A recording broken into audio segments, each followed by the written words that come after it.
Hello friends, स्वागत है आपका एक और वीडियो एनाटॉमी और फिजियोलॉजी की भी पार्ट फर्स्ट हमारा कंप्लीट हो चुका है। पार्ट 2 आज हम जानेंगे स्केलेटल सिस्टम का। आज का हमारा टॉपिक रहेगा जिसके अंदर हम सबसे पहले स्केलेटल सिस्टम की एक बार डेफिनेशन को देखेंगे, उसके बाद उसके फंक्शन को देखेंगे, फिर क्लासिफिकेशन ऑफ बोन्स के अंदर आएंगे जिसमें हम अपना लॉन्ग बोन पढ़ेंगे, शॉर्ट बोन पढ़ेंगे, फ्लैट बोन पढ़ेंगे, इर्रेगुलर बोन पढ़ेंगे, सिसेमॉइड बोन पढ़ेंगे, उसके बाद कॉम्पोजिशन ऑफ बोन के बारे में जानेंगे, फिर डेवलपमेंट ऑफ बोन देखेंगे।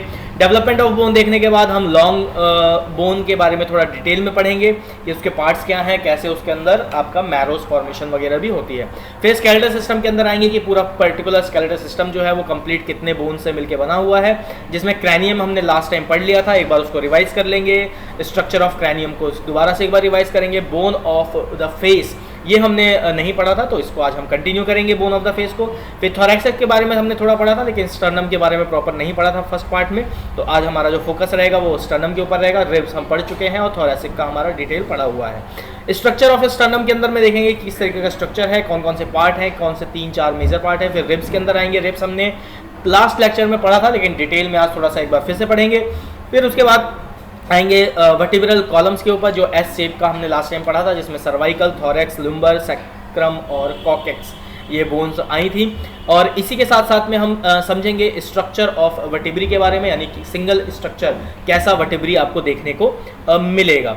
उसके बाद है आपका पेल्विस बोन यानी हिप जॉइंट जो बनाता है, उसके बारे में पढ़ेंगे। कुछ जॉइंट्स के बाद और भी साथ में पढ़ते रहेंगे, जिसमें आएगा आपका अपर लिम्ब जो कि आपका शोल्डर जॉइंट और नी जॉइंट बनाता है। उसके बाद स्कैपुला के बारे में पढ़ेंगे, जो बैक रहेगा आपका क्लेविकल जो यानी कॉलर बोन जिसे हम कहते हैं, ब्यूटी बोन। ह्यूमरस के बारे में पढ़ेंगे जो सबसे लॉन्ग बोन है आपकी।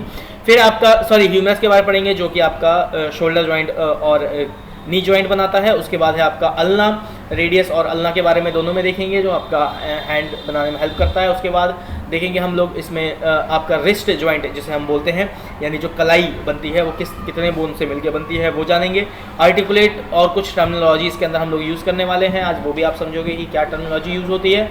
फिर बोन ऑफ पाम यानी हमारा जो हाथ जिससे तैयार होता है, जिसे उंगलियाँ और हमारा जो पाम है, हथेली जिसे बोलते हैं, उस बोन के बारे में पढ़ेंगे। फिंगर के बोन के बारे में पढ़ेंगे। और साथ ही साथ में फिर आएंगे हम लोअर लिम्ब में। लोअर लिम्ब में आपका रहेगा सबसे पहला फ्यूमर यानी आपकी जो थाई की हड्डी होती है जहाँ पे, उसके बारे में पढ़ेंगे। पटेला के बारे में पढ़ेंगे यानी घुटना जिसे हम बोलते हैं, नी, उसके बारे में समझेंगे। टीबिया फीबिया के बारे में समझेंगे जहाँ काफ मसल्स होती हैं। और फिर साथ ही साथ में हम अपना एंकल जॉइंट पढ़ेंगे, यानी जो हमारा पैर का जो जॉइंट है कि किस तरीके से हमारे पैर की हड्डियाँ रहती हैं। तो चलिए बिना किसी टाइम वेस्ट के शुरू करते हैं आज का टॉपिक, स्केलेटल सिस्टम पार्ट 2। तो जैसा कि हमने कहा कि आज पार्ट 2 रहेगा हमारा स्केलेटल सिस्टम का, तो सबसे पहले डेफिनेशन के ऊपर आ जाते हैं। तो स्केलेटल सिस्टम की जो डेफिनेशन है वो क्या कहती है? Skeletal system is a structure framework, यानी स्केलेटल सिस्टम क्या है? एक स्ट्रक्चर फ्रेमवर्क है जो कि क्या प्रोवाइड करता है? दैट सपोर्ट्स अ बॉडी, यानी सपोर्ट प्रोवाइड कराता है बॉडी को। इट ऑल्सो प्रोवाइड प्रोटेक्शन, यानी ये क्या करता है? ऑर्गन सिस्टम जो है हमारे उसको प्रोटेक्शन भी प्रोवाइड कराता है फॉर अ सॉफ्ट टिश्यू। ठीक है, यानी जो हमारे सॉफ्ट टिश्यू यानी ऑर्गन्स जो है वो क्या है? वो सॉफ्ट टिश्यू के सॉफ्ट टिश्यू से मिलके बने हुए हैं, तो उनको प्रोटेक्शन भी प्रोवाइड कराता है और इंटरनल ऑर्गन्स के साथ साथ में। उसके बाद क्या है? अटैचमेंट प्रोवाइड कराता है किसका? बॉडीज मसल्स का, यानी जो आपके काफ्स हैं, बाइसेप्स हैं, ट्राइसेप्स हैं, थाइज हैं, ये जो मसल्स हैं इसको भी क्या करता है? अटैचमेंट प्रोवाइड कराने में हेल्प करता है। उसके बाद आते हैं push against it applied force, यानी जब हम चलते हैं, उठते हैं, बैठते हैं, उसमें भी ये हेल्प करता है, यानी पुशिंग हेल्प देता है, जिससे क्या होती है? मूवमेंट कॉज होती है। उम्मीद करता हूं ये डेफिनेशन आपको क्लियर हुई होगी। अब आ जाते हैं फंक्शन ऑफ स्केलेटल सिस्टम के ऊपर। बात करते हैं फंक्शन ऑफ बोन्स की। तो जैसे कि आपने डेफिनेशन में ही समझा कि ये सपोर्ट और प्रोटेक्शन प्रोवाइड करा रहा है। सपोर्ट क्या प्रोवाइड करा रहा है? उठना, बैठना, चलना, लेटना, फिरना, इसके लिए ये सपोर्ट देता है। ठीक है, और प्रोटेक्शन किसका करा रहा है? तो सॉफ्ट टिश्यू, जो हमारे बॉडी में टिश्यूज हैं, जो ऑर्गन्स हैं, वाइटल ऑर्गन्स हैं, उसको क्या करता है? प्रोटेक्शन भी प्रोवाइड कराता है, क्योंकि अगर हमारे बॉडी में बोन नहीं होगी तो हमें कोई थैले में पैक करके लेके जा सकता है। ठीक है, आराम से। आगे बढ़ते हैं, नेक्स्ट पार्ट जाते हैं। तो ये क्या करता है? Give attachment to the muscles, जैसे कि बताया बाइसेप, ट्राइसेप, काफ्स, ये डेफिनेशन में ही था। तो ये अटैचमेंट भी देता है उस मसल्स को लिए। फिर कहता है formation of red blood corpuscles in the bone marrow. अब जिन्होंने हेमाटोलॉजी थोड़ी बहुत पढ़ी हुई है तो उनको आइडिया होगा कि ब्लड जो बनता है वो हमारा बोन के अंदर ही बनता है। तो ये आपको क्या करता है, कार्पोशल्स जो रेड ब्लड सेल्स है यानी कार्पोशल्स जो है उसका फॉर्मेशन यानी रेड ब्लड सेल की फॉर्मेशन या वाइट ब्लड सेल की फॉर्मेशन जो है वो बोन मैरो के अंदर ही शुरू होती है, मतलब बोन मैरो से ही उसकी शुरुआत होती है। ठीक है, अब बात करें कि भाई बोन है क्या, हड्डी क्या है, तो वो क्या है, एक तरीके का स्टोरेज है। जैसे कहते हैं ना आपकी हड्डी कमजोर हो गई तो उसका मतलब क्या हुआ, आपके बॉडी में मिनरल साल्ट्स जैसे फास्फोरस और कैल्शियम की कमी हो गई है तो हड्डियां कमजोर हो गई है। तो इसका मतलब क्या है, हड्डी जो है ये दो मेन तरीके की चीजों से मिलकर बनी है। क्या है, एक है फास्फोरस और दूसरा है कैल्शियम। आगे बढ़ते हैं, क्लासिफिकेशन ऑफ बोन में लॉन्ग बोन के ऊपर आते हैं। बात करते हैं लॉन्ग बोन की। तो लॉन्ग बोन क्या है, ये आपके लिम्स में पाए जाते हैं। लिम्स क्या है, limbs is your upper limb and lower limb, यानी आपका हाथ और पैर की बात कर रहे हैं यहाँ पे। तो यहाँ पे लिम्स में पाए जाते हैं। लिम्स में क्या कौन कौन से दो बोन होते हैं, एक होता है हमारा ह्यूमरस और एक होता है फ्यूमर। ह्यूमरस क्या हो गया आपका, इसको बोलते हैं हाथ को बोलते हैं, और फ्यूमर क्या हो गया, फ्यूमर हो गया आपकी पैर की। करेक्ट, मेरे ख्याल से बिल्कुल सही है। चलिए आगे बढ़ते हैं, डायग्राम को समझते हैं कि डायग्राम के हेल्प से कि भाई आपका जो लॉन्ग बोन है वो किस तरीके से आपको देखने को मिलेगा। तो ये आपका एक लॉन्ग बोन का डायग्राम है, आउटर डायग्राम है, जिसमें आप देख सकते हो अलग अलग नेमिंग दिया हुआ है। कैसे कैसे नेमिंग दिया है, तो ये है आपका एपिफिजिक्स हेड, ये है आपका एपिफिजिक्स नीचे का टेल, और ये आपका बीच का है जो है ये है साफ्ट। ठीक है, यानी कॉम्पैक्ट बोन जो है वो ये वाला पार्ट है आपका आउटर साइड में, ये हो गया आपका कॉम्पैक्ट बोन।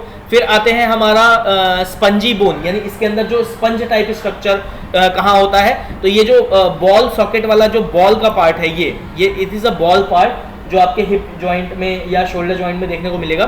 तो ये जो बॉल वाला पार्ट है ये आपका स्पंजी होता है। ठीक है, और उसके बाद अगर मैं बात करूं मेंड्री यानी मैरो कैविटी, जो कि आपका रेड मैरो और येलो मैरो यानी ब्लड सेल्स की बात हो रही थी, तो ये जो बीच में डार्क सा और आप देख रहे हो ऑरेंज रेड शेड जो देख रहे हो, this is your marrow part. Clear है, तो ये एक लॉन्ग बोन का डायग्राम है। आगे बढ़ते हैं, लॉन्ग बोन के बाद में शॉर्ट बोन के अंदर जानते हैं कि शॉर्ट बोन क्या होता है। शॉर्ट बोन क्या होता है, दे हैव नो शाफ्ट, यानी इसमें कोई शाफ्ट नहीं होता है। ठीक है, जैसे लॉन्ग बोन में बीच में शाफ्ट था, ऐसा कोई शाफ्ट नहीं होता है, बट ये स्पंजी होता है, जो कि क्या होता है, कवरिंग होती है शील्ड कॉम्पैक्ट बोन की। इसके ऊपर ये हल्का सा स्पंजी तो होगा, यानी स्पंजी होगा तो क्या होगा, शॉक एब्जॉर्प्शन होगा उसमें ज़्यादा। ठीक है, तो ये शॉक एब्जॉर्प्शन वाली पार्ट है, आप देख भी रहे हो यहाँ पे। अगर मैं डायग्राम थोड़ा सा बड़ा करूँ, जैसे आपका जो शॉर्ट बोन है, सबसे पहले जान लेते हैं कहाँ कहाँ होता है। तो रिस्ट ज्वाइंट और एंकल में ज्वाइंट में जहाँ जो बोन होती है वो आपकी क्या होती है, शॉर्ट बोन होती है। अब डायग्राम के हेल्प से समझते हैं, तो डायग्राम के हेल्प से यहाँ समझेंगे।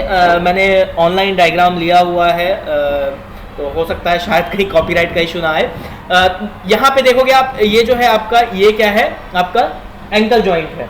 ठीक है, तो ये थोड़ा क्या होता है, स्पंजी होने की वजह से शॉक अब्जॉर्प्शन होता है। जब हम कूदते हैं चलते हैं तो यहाँ पे शॉकिंग इफेक्ट आता है। और ये आपका रिस्ट है, तो यहाँ पे आ गया आपका टार्सल्स जो बोन है, ये आपका क्या है, ये आपकी शॉर्ट बोन का एग्जाम्पल है।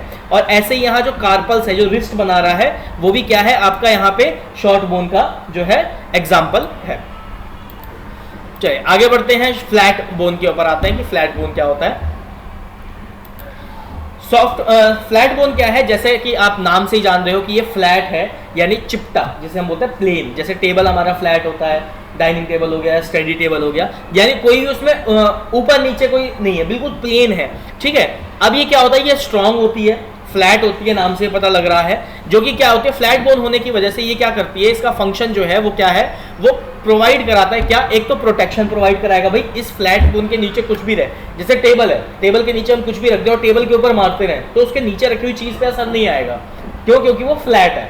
ठीक है, जो एब्जॉर्ब शॉक है वो डिस्पर्ज हो गया, जो एनर्जी उस पर आ रही है हिटिंग करने से वो फैल जा रही है चारों तरफ। ठीक है, तो एक तो ये प्रोटेक्शन प्रोवाइड कराता है, दूसरा फ्लैट होने की वजह से इसके पास ज्यादा सरफेस होता है तो अटैचमेंट भी अच्छा प्रोवाइड कराता है। किसको अटैचमेंट अच्छा प्रोवाइड कराता है, तो ये मसल्स को जो है वो अटैचमेंट बहुत अच्छा प्रोवाइड कराता है।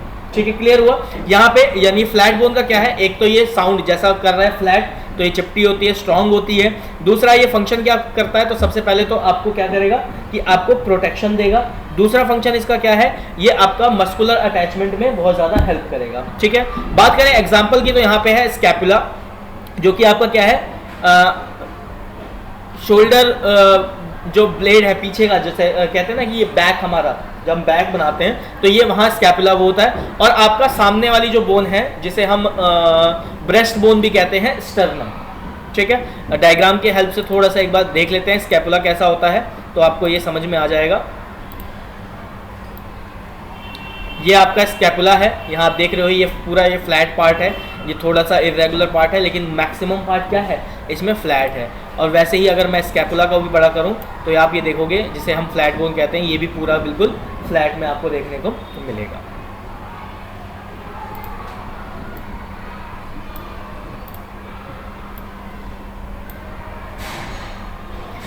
इररेगुलर बोन, अब समझते हैं इररेगुलर बोन के ऊपर। तो इररेगुलर बोन क्या होती है? ये कोई भी कैटेगरी के अंदर बोन नहीं आती है, ना ही शॉर्ट में आएगी ना ही लॉन्ग में आएगी। उसका रीजन क्या है कि इसमें हर एक बोन का शेप साइज अलग होगा।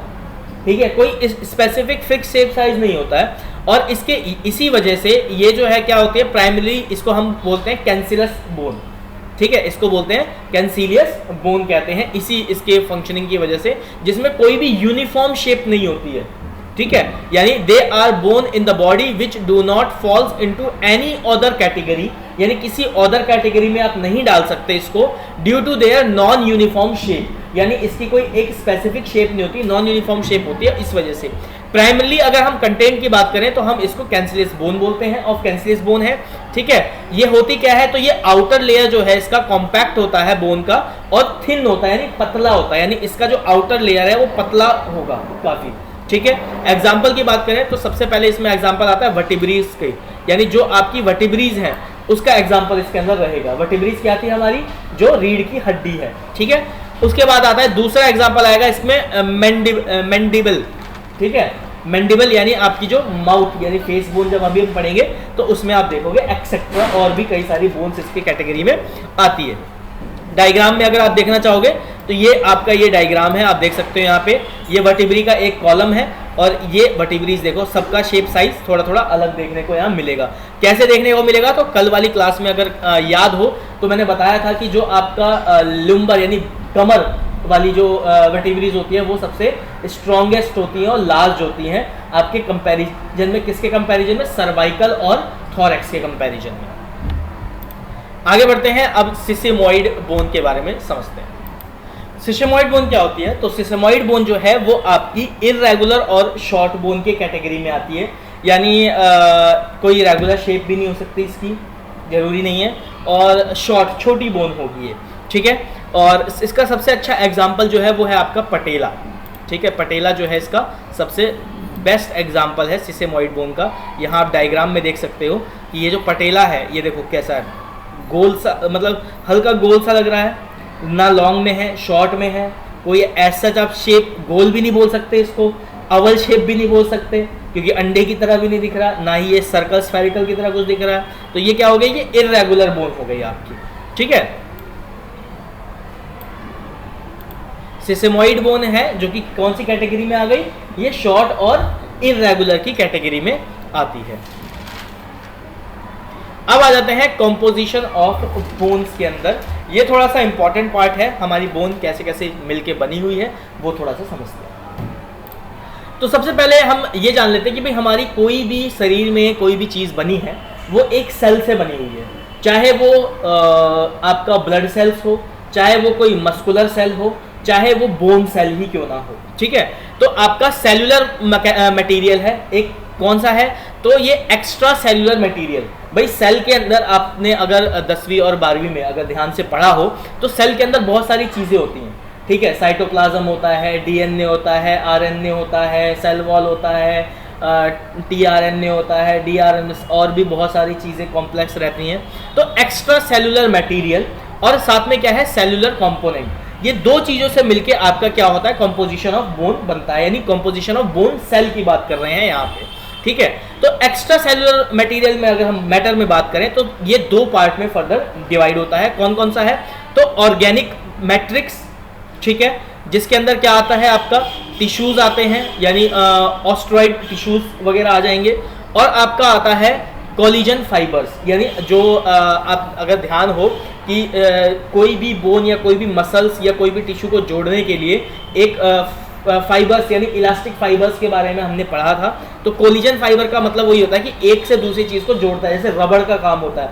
रबड़ क्या होती है, वो टाइट खींचती है, टाइट से बांध देती है एक से दूसरी चीज को, ठीक है। तो वो कोलिजन फाइबर का भी वही काम रहता है, ठीक है। उसके बाद आता है इनऑर्गेनिक मैट्रिक्स, जो कि बोन के अंदर क्या होता है, बोन मिनरल्स को कहते हैं, यानी बोन के अंदर जो जैसे हमने फास्फोरस पढ़ा, कैल्शियम पढ़ा, और इसके अलावा भी जैसे कैल्शियम, फास्फोरस, ये दो मोटे मोटे तौर पे आपको देखने को मिलेंगे, ये बोन मिनरल्स कहे जाते हैं, ठीक है। उसके बाद आता है सेल्यूलर कंपोनेंट, जो कि क्या है, कंपोनेंट के अंदर सबसे पहला आता है आपका ऑस्ट्रियोब्लास्ट, ठीक है। दूसरा आ जाएगा ऑस्टियोक्लास्ट, तीसरा आ जाएगा ऑस्ट्रियोसाइट, ठीक है। ऑस्ट्रियोब्लास्ट, ऑस्ट्रियोक्लास्ट, ऑस्ट्रियोसाइट, ये तीन जो चीज है ये सेलुलर कंपोनेंट है। अब याद करो, अगर आपको हिमेटोपोइसिस याद हो थोड़ा बहुत अगर, तो वहां पे बताया था haematopoietic stem cell, blast cell, cytoblast cell, फिर उसमें और भी आप इमेच्योर में भी आप पढ़ रहे थे, फिर लास्ट में जाके सेल बन रहा था, ठीक है। तो ये उसका सेलुलर कंपोनेंट का ये पार्ट है, जिसमें आपका क्या होता है, ऑस्टियोब्लास्ट बनते हैं, ऑस्ट्रियोक्लास्ट बनते हैं और ऑस्ट्रियोसाइट्स बनते हैं। अब आ जाते हैं डेवलपमेंट ऑफ बोन, यानी बोन कैसे कैसे डेवलप होती है। तो डेवलपमेंट ऑफ बोन में सबसे पहले हम समझेंगे कि आपकी फॉर्मेशन ऑफ ऑस्टियोब्लास्ट कैसे होता है। तो ऑस्टियोब्लास्ट कैसे बनता है, तो आपका सबसे पहला है ऑसिफिकेशन और ऑसिटियोजिनेसिस, ठीक है। ये दो चीजें हैं जो क्या करती है, प्रोसेस करती हैं, जो कि क्या करता है, बोन फॉर्मेशन का काम करता है बाय ऑस्टियोब्लास्ट। ऑस्टियोब्लास्ट की हेल्प से ये दो चीजें फॉर्म होती हैं।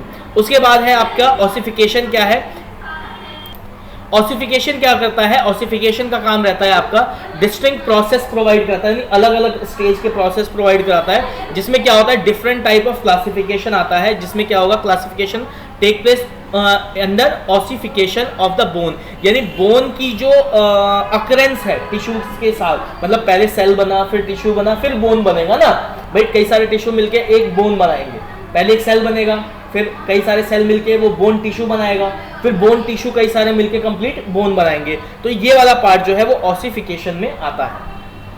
फिर ऑसिफिकेशन का आगे फर्दर क्या काम रहता है। अब ऑसिफिकेशन क्या करता है, ऑसिफिकेशन अप्रोक्सीमेटली 6 हफ्तों में तैयार हो जाता है, ठीक है। ऑसिफिकेशन का क्या काम है, सेल, टिश्यू और सीधा बोन के पास में पहुंचना।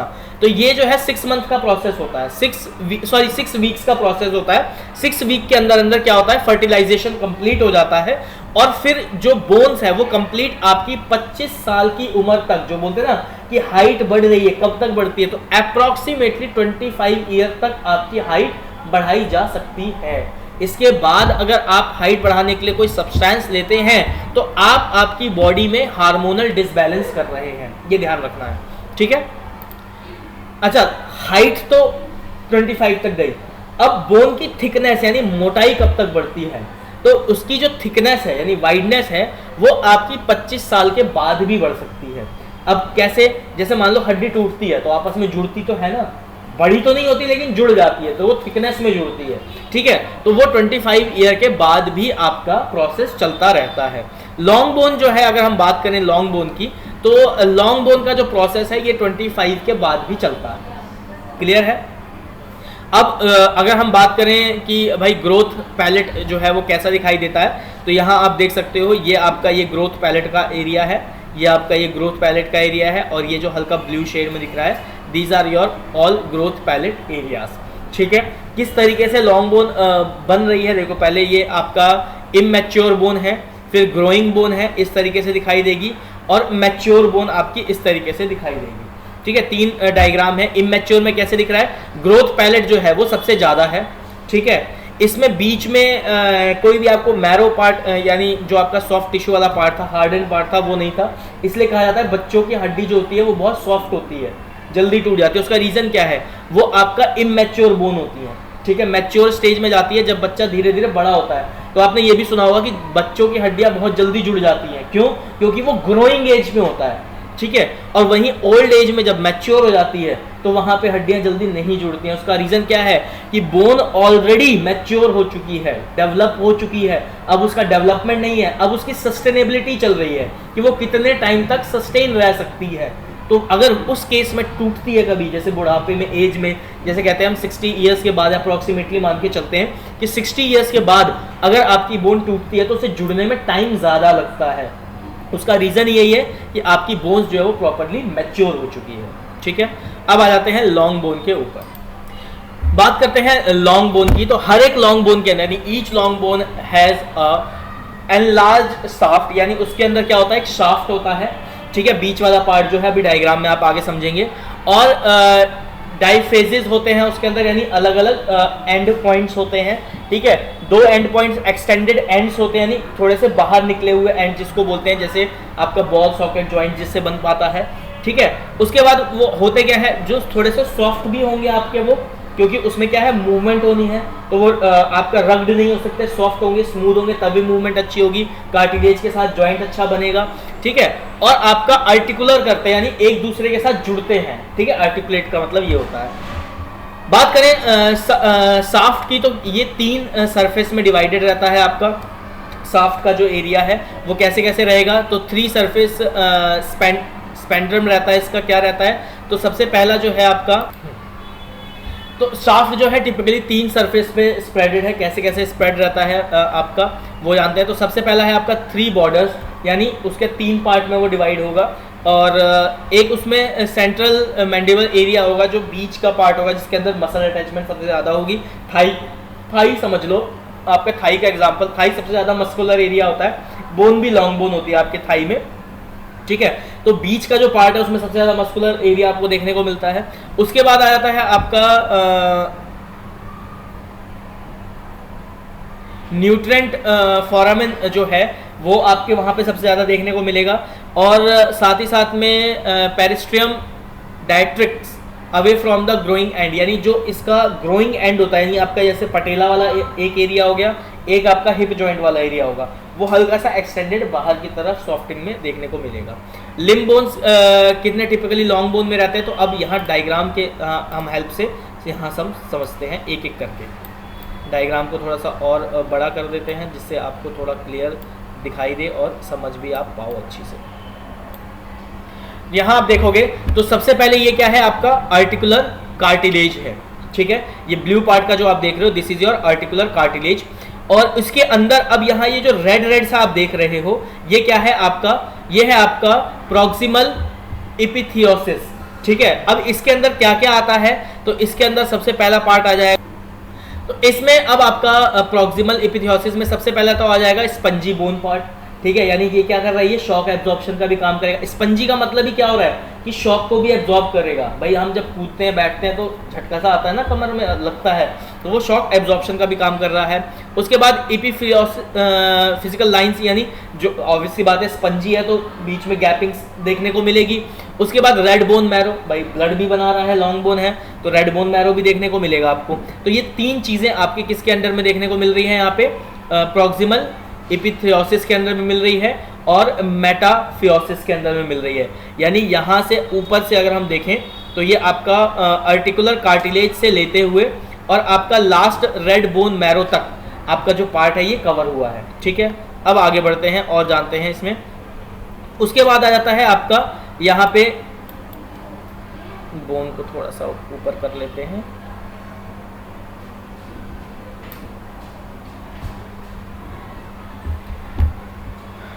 डायफियोसिस, ठीक है।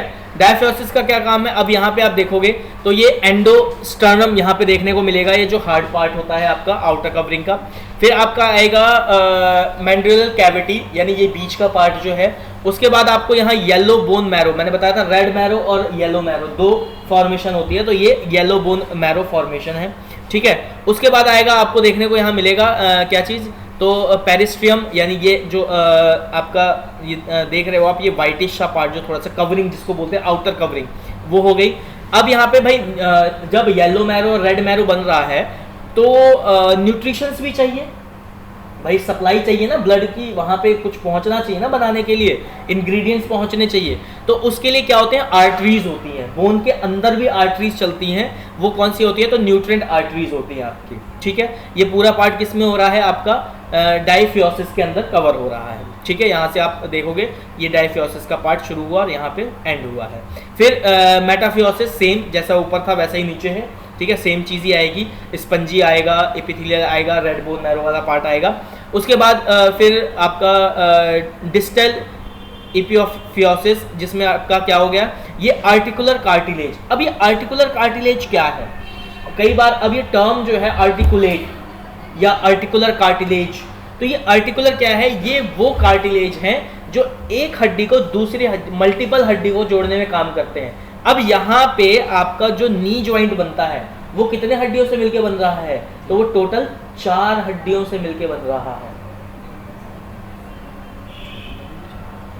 एक तो पटेला हो गया, एक आपका फ्यूमर हो गया, एक आपका क्या हो गया, टीबिया और फीबिया, वो भी देखो नी ज्वाइंट के पास ही आ रहे हैं।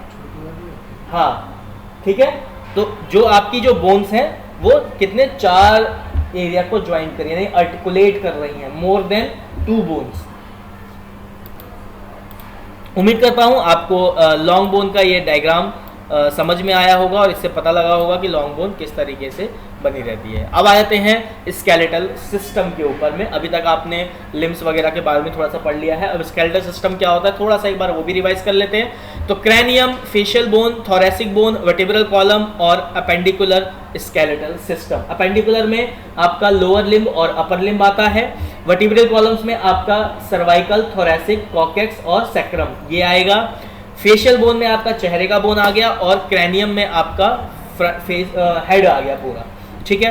अब आ जाता है क्रैनियम, 8 बोन आपने पढ़ी हुई थी लास्ट टाइम, हमने लेक्चर में फर्स्ट पार्ट में कवर किया हुआ था।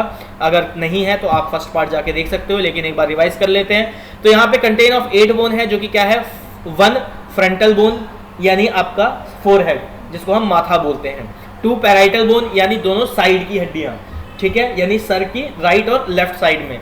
फिर उसके बाद 2 टेम्पोरल बोन, टेम्पोरल बोन जो आपकी कान के पास की हड्डी होती है, यानी कान वाली हड्डी नहीं, जो कान और कलम वाली के पास की हड्डी है उसको टेम्पोरल बोलते हैं, वो भी 2 होती हैं। एक ऑसिपिटल बोन, ऑसिपिटल कहाँ बताई थी, पीछे जो बोन है उसे ऑसिपिटल बोन कहते हैं। 1 सिसेमॉइड बोन, अब सिसेमॉइड बोन कहाँ होती है, तो आपकी जहां आंखें हैं उसके अंदर जो ब्रेन और फेस बोन के बीच में रहती है वो आपकी सिसेमॉइड बोन है। फिर है आपका इथेमॉइड बोन, इथेमॉइड बोन की बात करें तो वो कहाँ है, तो इथेमॉइड बोन भी आपकी अंदर ही रहती है, यानी जो सिसेमॉइड बोन है उसी के जस्ट नीचे की तरफ में इथेमॉइड बोन रहेगी, ठीक है, यानी वो ब्रेन को और फेस को 2 पार्ट में डिवाइड करके रखती है। जो आपका तलवा बनता है ऊपर, मुंह का जो तलवा बनता है उसके ऊपर होती है।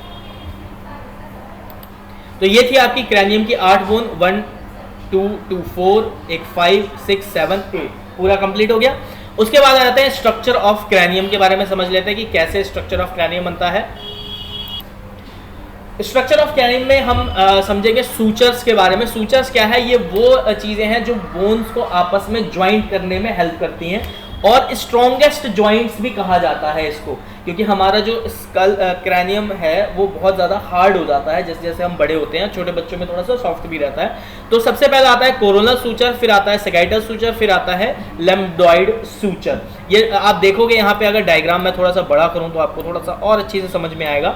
जैसे ये आपका लैम्बडॉइड सूचर है, यानी ये जो क्या कर रहा है, आपके हेड को यानी पीछे ऑसिपिटल वाला जो पार्ट है उसको ज्वाइंट कर रहा है, ठीक है। सेगाइटल क्या है, ये 2 राइट और लेफ्ट वाले को कर रहा है। कोरोनल क्या है, ये फ्रंट वाले को कर रहा है, ठीक है। तो ये इस तरीके से ये सूचर्स हैं जो कि किसके अंदर आते हैं, स्ट्रक्चर ऑफ क्रैनियम के अंदर में आते हैं, जो हड्डियों को जोड़ते हैं, फ्रंटल, पैराइटल, ऑसिपिटल, इनको जोड़ते हैं, उनको जोड़ने वाले पार्ट को हम सूचर्स कहते हैं। उसके बाद आता है बोन ऑफ द फेस, यानी चेहरे के बोन की बात करते हैं। तो फेस बोन में आपकी 14 बोन आती है। अब कौन कौन सी 14 बोन है, तो सबसे पहले 2 है आपका मैक्सिला, यानी ये आपका ये जो पार्ट है, this is your maxilla, yellow part में यहाँ जो आप देख रहे हो ये मैक्सिला है। 1 मैंडिबल, इसको अपर जॉ भी कहते हैं, मैक्सिला को हम अपर जॉ भी बोलते हैं, ऊपर वाले हमारे जो दांत जहां अटैच होते हैं वो वाला। फिर 1 है आपका मैंडेबल यानी लोअर जॉ, यानी ये जो आप पर्पल में देख रहे हो इसको, ये आपका हो गया मैंडेबल। उसके बाद है 2 पैलेट बोन। पैलेट बोन आप देखोगे यहाँ पे पैलेट बोन जो है ये देखो रेड कलर से दिखा दे रही है, ये नाक के पास है, ठीक है, जो नाक की नोज की हड्डी होती है, हाँ पैलेट बोन। उसके बाद है 2 ज़ैगोमैटिक बोन, यानी जो चीक बनाती है आपकी, जो ये चिक्स बनाती है, इसको बोलते हैं ज़ैगोमैटिक बोन। ये आपके ग्रीन कलर से यहाँ पे डिनोट किया हुआ है।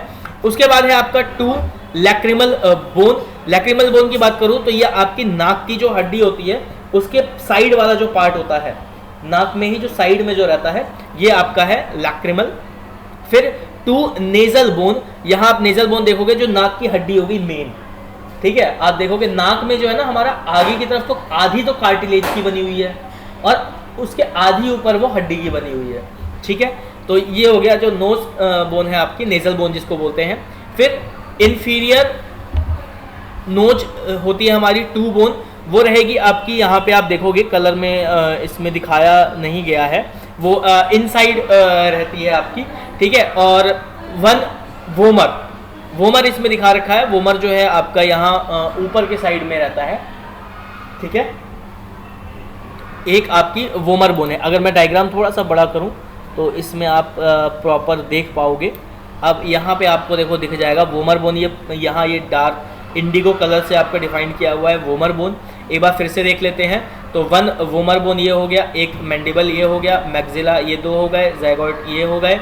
आपके इन्फीरियर नेजल जो है ये ग्रीन कलर से, यहाँ लाइट ग्रीन कलर से डिनोट किए हुए हैं। लैक्रिमल जो है ये आपके यहाँ हल्के ब्लू कलर से शेड के दिखा रखे हैं। नेजल ये आपके ये स्किन कलर के टोन में दिखा रखी है। तो ये आपका फेस बोन है जो कि क्या है, टोटल 14 बोन जो है वो मिलके बनाता है। अब आ जाते हैं बोन ऑफ थोरैक्स। थोरैक्स हम फर्स्ट लेक्चर में पढ़ चुके हैं तो ज़्यादा डिटेल में नहीं पढ़ेंगे इसको। स्ट्रक्चर ऑफ स्केलेटन थोरैक्स की अगर मैं बात करूं तो 3 चीज़ों से मिलके बना होता है आपका थोरैक्स वाला पार्ट। क्या क्या है, आपका स्टर्नम है यानी फ्रंट से जो रहता है, फिर ट्वाइस पेयर ऑफ रिब्स रहते हैं जो क्या करते हैं स्टर्नम और वर्टिब्रीज को ज्वाइंट करते हैं थोरैक्स बनाने के लिए, और ट्वाइस थोरैक्स वर्टिब्रीज रहती हैं, ठीक है। तो ये हो गया स्टर्नम फ्रंट हो गया, 12 पेयर ऑफ रिब्स हो गया और 12 थोरैसिक वर्टिब्रीज हो गई, हाँ, जिसको हम रीढ़ की हड्डी बोलते हैं थोरैसिक वाला पार्ट, ठीक है, जो कि रिब्स के साथ ज्वाइंट होता है। अब ये 12 क्यों है, 12 रिब्स है तो 12 ही थोरैसिक होगा और स्टर्नम आगे ज्वाइंट के लिए रहेगा। तो ये क्या करेगा, ये केज फॉर्मेशन बनाता है, ठीक है। स्टर्नम की बात करें तो स्टर्नम में 3 मेन चीज से मिलके बना रहता है। स्टर्नम है क्या, इसको हम ब्यूटी बोन भी कहते हैं, ठीक है, जो कि आपका फ्लैट होता है, फ्लैट बोन के कैटेगरी में आता है और 3 पार्ट यानी 3 पार्ट में मेजरली ये डिवाइड रहता है। यहाँ आप देख रहे होगा स्ट्रक्चर की मैं बात करूँ तो यहाँ आप स्ट्रक्चर में एक बार देख लो कि ये फर्स्ट पार्ट, सेकेंड पार्ट और थर्ड पार्ट, ये 3 पार्ट में आपका जो है ये डिवाइडेड है। अब कौन कौन से 3 पार्ट हैं एक बार हम नाम से जान देते हैं। तो ये है आपका मैन्यूब्रम, दूसरा बॉडी ऑफ स्टर्नम और स्यूफॉइड बोन, हाँ। अब यहाँ समझते हैं, आप ये देखो इसके डायग्राम के अकॉर्डिंगली, तो यहाँ देखोगे यहाँ ये जो एक एजिस से बने हुए हैं ये क्या है, ये बेसिकली रिब्स के पार्ट आके यहाँ पे ज्वाइंट होते हैं, ठीक है। आइदर डायरेक्टली होगा या इनडायरेक्टली होगा। अगर डायरेक्टली है तो वो ट्रू रिब्स हो गए, इनडायरेक्टली है तो वो फॉल्स रिब्स हो गए। अब इनडायरेक्टली जुड़ते किससे हैं तो उसको हम बोलते हैं कोस्टल कार्टिलेज, उसके थ्रू जुड़ते हैं इनडायरेक्टली, ठीक है। और जो डायरेक्टली जुड़ते हैं वो तो आपके ट्रू रिब्स में आ ही गए, और जो जुड़ते ही नहीं है जिसको हम फ्लोटिंग बोलते हैं, ठीक है। तो ये 12 जो है पेयर में रिब्स चलते हैं और 12 आपकी वर्टिब्री कॉलम को लेते हैं, ठीक है।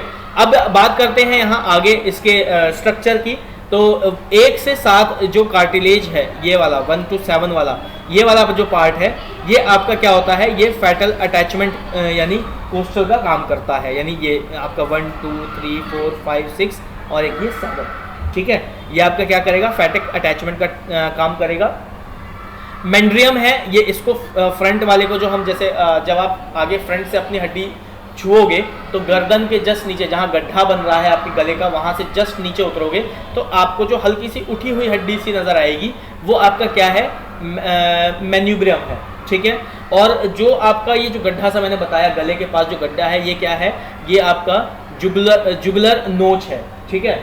जैसे टाई होती है ना, वैसे जुगुलर नोच है, ठीक है। और ये जो उठा हुआ कर्व है, यानी ये साइड से जो यहाँ पे आपका दिख रहा होगा, ये ब्यूटी बोन जो है आपकी कॉलर बोन, उससे नीचे जाओगे और यहाँ साइड में हल्का सा प्रेस करोगे तो आपको महसूस होगा हल्का कर्व सा अगर, तो वो जो है आपका क्लेविकल नोच है, ठीक है। इसके ऊपर जो है यहाँ पे आपका ब्यूटी बोन आके आर्टिकुलेट करती है, यानी कॉलर बोन आके वहीं पे आर्टिकुलेट करती है, कहाँ पे, इस वाले ऊपर नोच वाले पार्ट पे, ठीक। उसके बाद आ जाता है स्टर्नल एंगल, यानी यहाँ पे जो ये टाई जैसा आपको बना हुआ नजर आ रहा है, इसका जो नोच एंगल है उसको हम कहते हैं स्टर्नल एंगल। ये हो गया आपका बॉडी पार्ट जिसमें आपका रिब्स आके अटैच हो रहा है। उसके बाद है आपका फ्यूमॉइड बोन, एक्स साइलेंट होता है बेसिकली, तो फ्यूमॉइड प्रोसेस है जो यहाँ पे हल्का सा क्या टेल जैसा आपको देखने को मिलता है, ठीक है। इसका रोल डायफ्राग्राम में बहुत ज़्यादा इंपॉर्टेंट रहता है। डायफ्राग्राम का जो सपोर्टिंग है ये बहुत इंपॉर्टेंट रहता है इस नोच की वजह से। आगे बढ़ते हैं और जानते हैं हम अब स्टर्नम के बाद रिब्स के बारे में। बात करते हैं रिब्स की, तो रिब्स में क्या है, 12 पेयर होते हैं, यानी आपके 24 रिब्स होती हैं टोटल, जो कि ट्रू रिब्स, फॉल्स रिब्स और फ्लोटिंग रिब्स के कैटेगरी में आती हैं। अगर मैं रिब्स की साइज की बात करूं तो ये एक साइड से आपका स्टर्नम में जुड़ता है और एक साइड से आपका वर्टिब्री कॉलम में जुड़ता है। ट्रू रिब्स की बात करें तो 5 पेयर ऑफ ट्रू रिब्स होते हैं। फॉल्स रिब्स की बात करें तो 5 पेयर ऑफ फॉल्स रिब्स रहते हैं। फ्लोटिंग रिब्स की बात करें तो 2 पेयर ऑफ फ्लोटिंग रिब्स रहते हैं, यानी 5 5 और 2 12, याद हो गई सीधा। ट्रू रिब्स 5, फॉल्स रिब्स 5, 10 हो गई, और 2 rib floating, 12 pair of ribs खत्म, ठीक है। ये आपका डायग्राम है रिब्स का, बहुत आसान है, रिब्स को ज़्यादा लंबा अभी खींचने की ज़रूरत नहीं है। जब रिब्स पर्टिकुलर पढ़ेंगे तो उसके अंदर साफ्ट क्या है, उसका नेक क्या है, टेल क्या है, वो सब पढ़ने को मिलेगा। तो वो डिटेल्ड वीडियो में जब हम जाएंगे तब देखेंगे। ये है आपकी, देखो अब यहाँ पे देखो ट्रू फॉल्स पेयर, 12 पेयर ये है। थोरेसिक वर्टिब्री ये हो गया आपका, ठीक है, यहाँ से शुरू हो रहा है पहले से, पहला, दूसरा, तीसरा, चौथा, पांचवा, ये तो डायरेक्ट जुड़ा हुआ है, आप देखो कार्टिलेज के थ्रू। और ये आपका यहाँ देखो सिर्फ ये 2 कार्टिलेज निकले और 6 7 8 9 10 5 ये रिब्स को जोड़ दिया, कोस्टल कार्टिलेज बोलते हैं इसको, और 11 और 12 ये आपकी फ्लोटिंग हो गई, ठीक है। ये कोस्टल कार्टिलेज हो गया, ये आपका स्क्वाइड प्रोसेस हो गया। अब देखो यहाँ पे कैसे जुड़ रहा है इसके साथ, कोस्टल कार्टिलेज की जो हेल्पिंग जॉइंटिंग है वो ये है, ठीक है। स्टर्नम ये आपका फ्रंट वाला पार्ट हो ही गया, ठीक है। तो ये था आपका रिब्स का। अब आ जाते हैं वर्टिब्रल कॉलम के ऊपर, जो कि हमने फर्स्ट लेक्चर में पढ़ा था, एस शेप का होता है। ज़्यादा एक्सप्लेन नहीं करूंगा, इसमें सबसे पेयर में आ जाते हैं हमारे 33 होते हैं नंबर में। अब कैसे कैसे होते हैं तो वो समझ लेते हैं डायरेक्ट डायग्राम से। ये आप देख रहे हो, ये 1 2 3 4 5 कलर में डिवाइड किया हुआ है, क्योंकि 5 टाइप के होते हैं आपके वर्टिब्रास, ठीक है। कैसे कैसे होता है, तो सबसे पहले है क्लेविकल जो कि 7 है, जो कि क्या बनाता है आपका गर्दन बना रही है, ठीक है। उसके बाद थोरेसिक है जो क्या बना रहा है आपका रिब्स बना रहा है, जो कि 12 है, ठीक है। उसके बाद है आपका ल्यूम्बर जो कि क्या बना रहा है आपकी कमर बना रहा है। फिर है सैक्रम जो कि आपका सैक्रम और कॉकेक्स ये मिलके क्या बना रहा है, ये हिप जॉइंट बना रहा है। तो अगर हम इसको टोटल करें तो 7 और 12 कितने हो गए, 19, 19 और 5 24, 24 और 5 29, और 29 और 4 33 हो गए, पूरे 33 कंप्लीट। तो ये था आपका किसके बारे में, वर्टिब्रल कॉलम, यानी आपके वर्टिब्रल्स के बारे में, ठीक। अब आ जाते हैं क्लासिफिकेशन ऑफ वर्टिब्रल्स में, वही चीज़ है सेम जैसे बताया। आपका सर्वाइकल में 7 आ गया, थोरेसिक में 12 हो गया, लुम्बर में 5 हो गया, सैक्रल जो है। अब ये जो है सैक्रल और कोकाइज जो है, ठीक है, कोगुलस जिसे बोलते हैं, ये अलग अलग है। ये बच्चों में 5 होती है, जो कहते हैं ना कि 300 बोन होती है, 206 में बदल जाती है। तो ऐसी कुछ हड्डियां होती हैं, उनमें से एक ये भी हड्डी है, पहले 5 होगी, वो फ्यूज होके 1 हो जाएगी, जिसको हम बोलेंगे सैक्रल, ठीक है। फिर ऐसे ही कोकाइज होगी, जो होगी तो नंबर में 4, लेकिन आपस में जुड़ के एक कॉकेक्स बना देगी, यानी सैक्रल जो है वो 5 है, मिलके एक सैक्रम बनाती है। कॉग्लल जो है वो 4 है, मिलके एक कॉकेक्स बनाती है। ठीक है, क्लासिफिकेशन ऑफ वर्टिब्रीज यहाँ खत्म होता है। आगे बढ़ते हैं, अब आ जाते हैं structure and type of vertebrae के ऊपर। तो इसके ऊपर आपको सीधा मैं लेके चलता हूँ डायग्राम पे। ये है आपका डायग्राम, इस डायग्राम के हेल्प से समझते हैं कि सबसे पहले उसके बाद हम थ्योरेटिकल पार्ट पे जाएंगे, थोड़ा सा उसको समझेंगे। तो ये आपका एक वर्टिब्री कॉलम का डायग्राम है, ये आप देख पा रहे हो अपने स्क्रीन पे। एक ब्लू कलर में है, ये थोड़ा येलो है, ये थोड़ा रेडिश है। अभी समझते हैं ये है क्या। तो ये वर्टिब्रल, सबसे पहले जो ब्लू पार्ट है इसको बोलते हैं हम वर्टिब्रल बॉडी। ठीक है, 2 पार्ट में डिवाइडेड है, एक वर्टिब्रल बॉडी और दूसरा है वर्टिब्रल आर्च।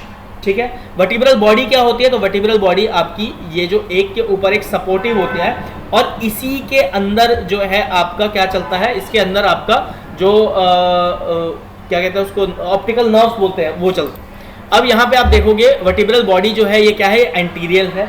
ठीक है, फिर यहाँ पे आपको ये एक ट्राइंगल शेप का यहाँ दिखाई दे रहा है, एम्प्टी स्पेस। फिर यहाँ पे एक ये नोच सी दिखाई दे रही है, इसको हम बोलते हैं ट्रांससीवर प्रोसेस। और एक है ये आपका जो ये इसको अटैच कर रहा है किसके साथ, आपकी वर्टिब्रल बॉडीज के साथ, तो वो क्या है आपका पेडिसियल है। ठीक है, उसके बाद यहाँ आ जाते हैं वर्टिब्रल आर्च में। तो वर्टिब्रल आर्च में क्या है, तो सबसे नीचे वाला जो पार्ट है आपका नोच का, ये है आपका पोस्टीरियर एरिया। ठीक है, ये किस तरीके से आपकी वर्टिब्री में ज्वाइंट होगा ये भी देखने को मिलेगा आगे में। ठीक है, अभी मैं एक डायग्राम दिखाऊंगा उसमें आपको देखने को मिलेगा। ये है आपका लैमाइना। ठीक है, ये लैमाइना वाला एरिया हो गया आपका। ये हो गया फ्यूज्ड कॉन्टैक्ट एलिमेंट। यहाँ पे ये जो रेडनेस आपको यहाँ पे दिखाई दे रहा है आपको, ये आपका फ्यूज कॉन्टैक्ट एलिमेंट है। फिर अब बात करते हैं कि स्पाइनल प्रोसेस जो है आपका स्पोनोसिस प्रोसेस जो है वो आपकी ये वाली जो आर्च है, ये नोच आर्च जो है यहाँ पे आ गई।